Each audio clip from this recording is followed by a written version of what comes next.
If you're watching this right now, chances are you're in a really tough place. Maybe you've just relapsed, or perhaps you're in the middle of a battle with overwhelming urges that seem impossible to silence. You're desperate for a way out. You've tried everything you could think of: cold showers, website blockers, distractions, willpower, but you're still trapped in the same vicious cycle. And deep down, you hate yourself for it. The guilt eats away at you. You wonder why nothing seems to work, why, despite your best efforts, you keep falling again and again. Let me tell you something. It's not because you're weak, and it's not because you're broken. It's because you've been given the wrong advice. People keep telling you to just fight it, to be stronger, to try harder.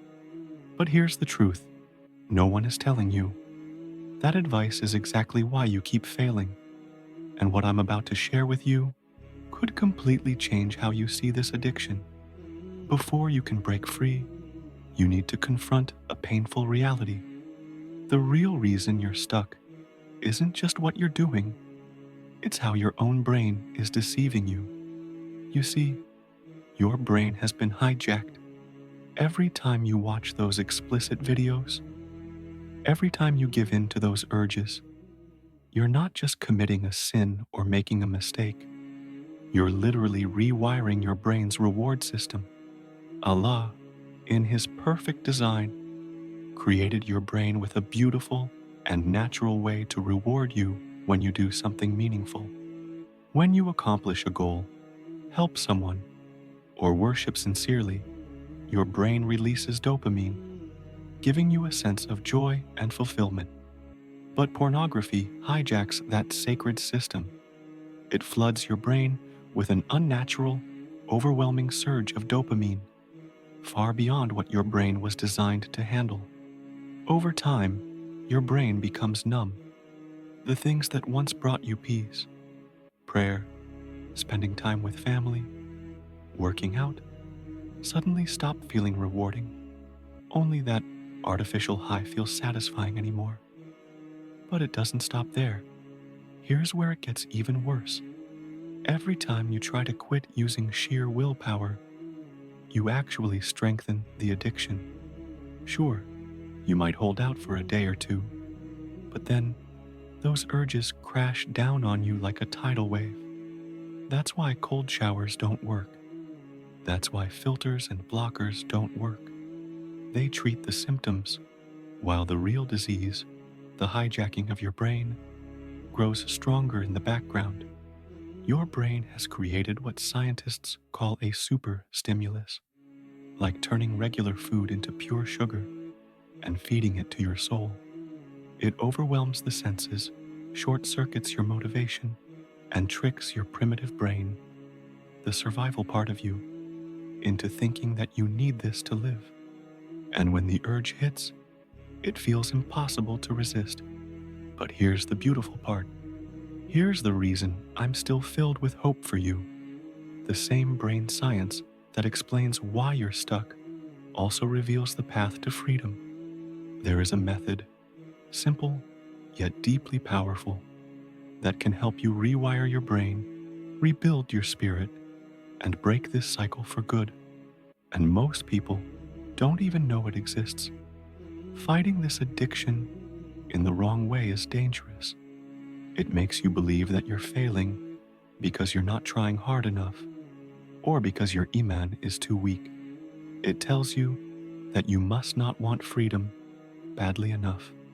And every time you fall again, those toxic thoughts grow louder. You start believing them. You feel worthless. You feel hopeless. And worst of all, you feel even more distant from Allah. But what if I told you that your relapses aren't even your fault? What if I told you that this painful cycle of quitting and relapsing is not a sign of weakness, but actually part of your brain's built-in defense mechanism? It might sound strange, but your brain genuinely believes it's protecting you. Every time you make an effort to quit, your brain perceives it as a threat to your survival. That's why the urges become stronger the longer you try to resist. It's not just temptation, it's your brain entering a survival mode. Think about it. How many times have you made a firm, heartfelt intention to quit?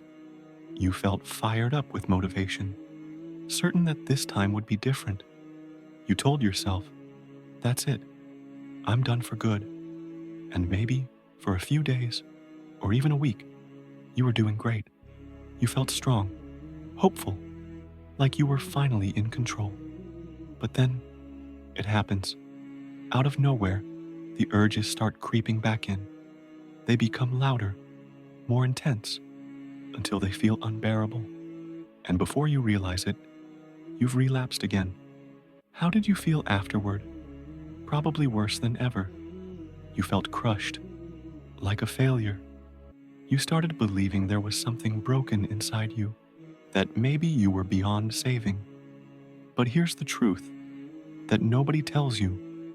This is what's known as the deception cycle. The more you try to fight your addiction head on using brute force, the more it fights back. The more you rely on motivation and willpower alone, the harder the fall when those tools inevitably fail. And each time you fall, a little part of your self-trust crumbles. Over time, you stop believing in yourself. You start whispering lies to your soul. Maybe this is just who I am. Maybe I'm too far gone.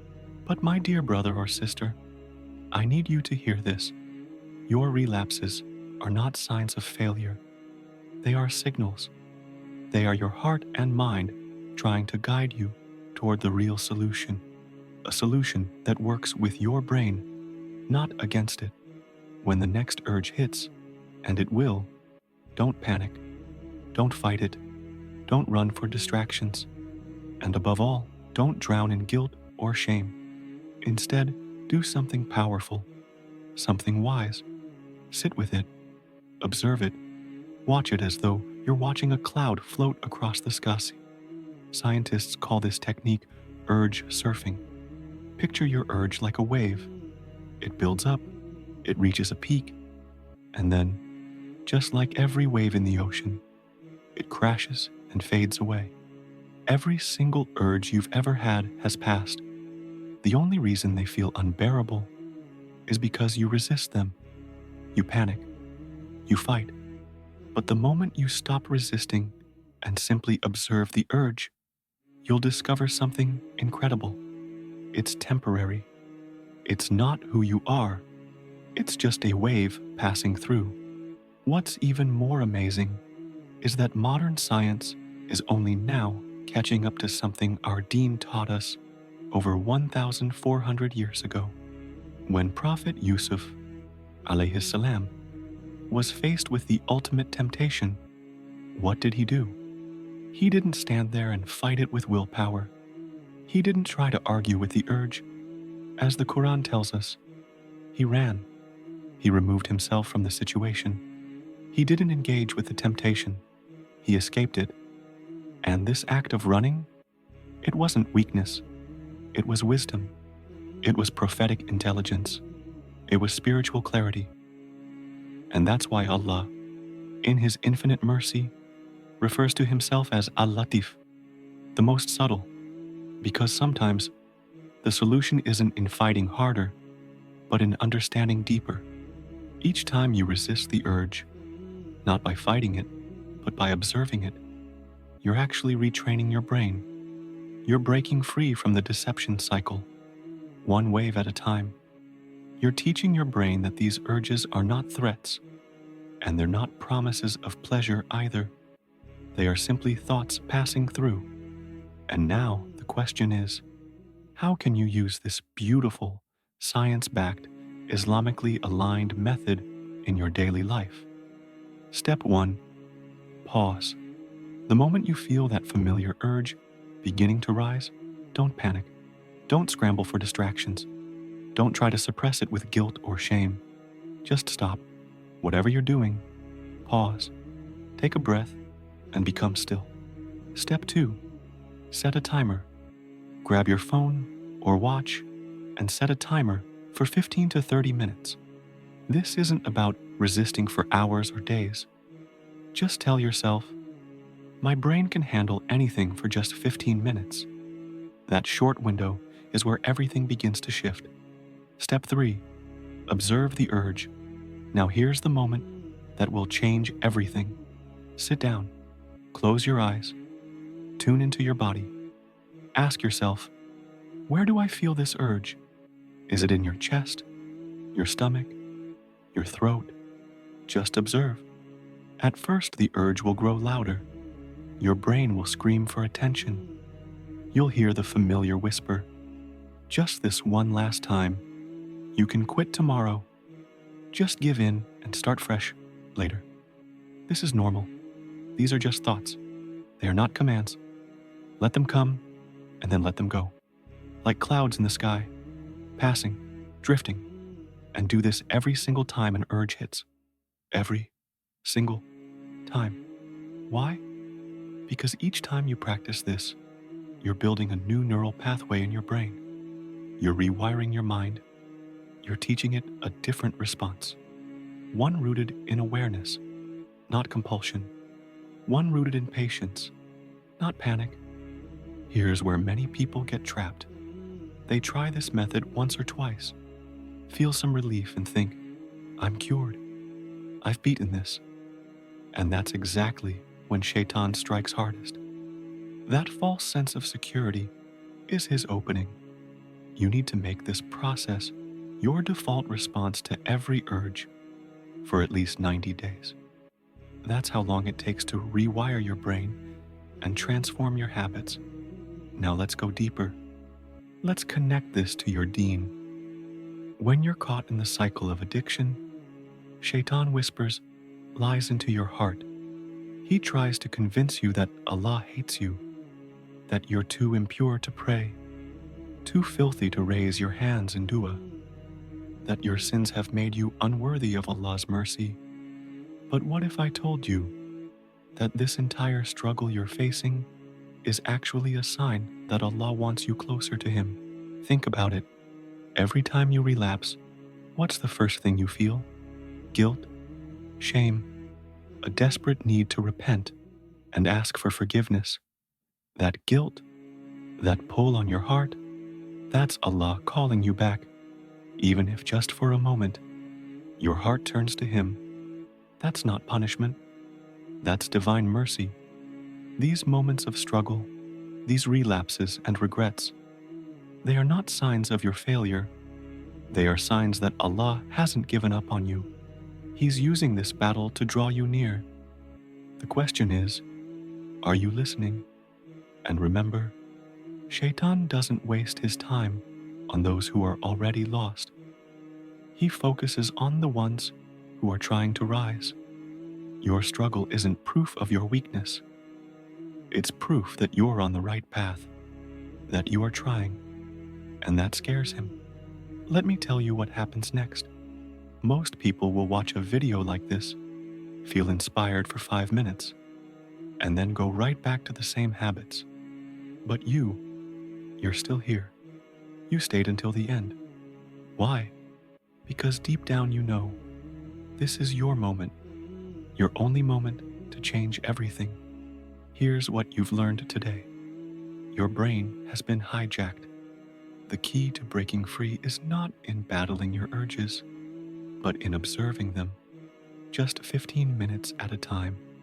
That's all it takes to start rewiring your brain and reclaiming your peace. So, the next time an urge hits, and we both know it will, I want you to pause, set that timer, sit with the urge, and just watch what happens. You'll begin to see that you're stronger than you ever imagined. You're not powerless. You're not broken. You're on the path to healing. And if you want my personal help on this journey of freedom, I offer one-to-one coaching. The link is in the description below. Fill out the form and let's take this powerful journey together. Remember, Allah didn't bring you to this video by accident. This could be the moment that changes your life forever. May Allah guide you, protect you, and bring you closer to Him every single day. I'll see you in the next video, inshallah. If this video touched your heart and brought you closer to Allah, don't forget to support our journey. Subscribe to Spiritual Deen for more soul-nourishing reminders, powerful Islamic insights, and practical guidance to help you grow in your faith. Like, share, and comment to spread the khair and help others benefit too. May Allah bless you, guide you, and keep your heart connected to Him. Ameen.